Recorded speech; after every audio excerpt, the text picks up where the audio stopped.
Raheem Sterling's journey from raw wonder kid to one of England's most consistent and devastating players has been, let's just say, not a smooth one. For someone who gets the fans excited every time he touches the ball, he is still a player that feels like he needs to prove something. He formed an integral part of a formidable Liverpool side. No, not that one. Despite being at his best as a wide player, at Liverpool Sterling thrived playing in a central role. Sturridge and Suarez were an intelligent front two who created space behind them with their movement. Sterling was masterful at making the most of the space created by the strikers ahead of him. However, whilst at Liverpool, the Reds continued to miss the mark when it came to winning the Premier League. As a result, Sterling sought a move elsewhere and managed to get an eye-watering £49 million move to City at the age of 20, a then record transfer for an English player.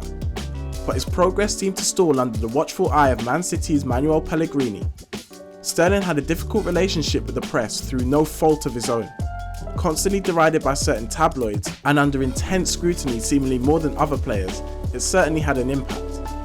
His treatment in the press has unfortunately been pretty distasteful at times. There's been incredible amounts of negative attention to him for doing little things like just going to Greg's or buying his mum a house. He was genuinely sordid at times with very nasty undertones to it all. But I'm so proud of how he stood up to that. How he stood up to all that blame on his shoulders, which genuinely aside an awful lot of hatred from some people at Sterling. And it wasn't fair. He didn't deserve it. He'd done nothing wrong. Perhaps guilty of just being a young, successful sportsman. And I won't get into any more details than that. But Sterling never deserved the criticism that he got, and he became a scapegoat for a long time in the eyes of some fans, especially rival fans, and it all fed into a very negative yet unfair stereotype of Raheem Sterling as a player. And to do what he did, to take all that on his young shoulders and actually handle it incredibly well, it speaks volumes about his character and his perseverance as an individual. Even Gary Neville said he looked back and wished he'd done more when Sterling approached him when he was working for England.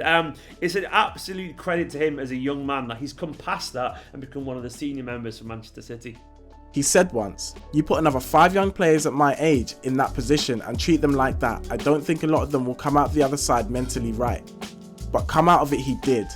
There was a light at the end of the tunnel because there was a man heading to the Etihad about to change Man City forever. Pep Guardiola's arrival in 2016 would be a pivotal moment for Raheem. A manager that always seemed to get the best out of players, he quickly made Sterling an important part of his strategy at City. Tinkering away at Sterling like an engineer of a Formula 1 race car, he sharpened the raw edges and gave him the confidence to once again terrorise defenders like in his Liverpool days, with his passing rate and conversion rate rocketing, leading to bundles of assists. Despite him having some flaws every now and then, maybe the ball runs away from him, we can't deny that his work rate, his intensity, his skill, his endeavour, his pace is absolutely terrifying for defences. And Sterling is easily one of the best players in world football in his position. Of course he is. He's a successful winner. That's what Sterling does. Rejuvenated under Pep, Sterling has shown why he's one of the most exciting talents England have ever produced, recently becoming just the third player to score 100 goals under Pep, along with Messi and Aguero. Not bad company to keep. He has won Player of the Year awards, Premier League medals and cup medals. Not bad for someone once described as not kicking the ball very well.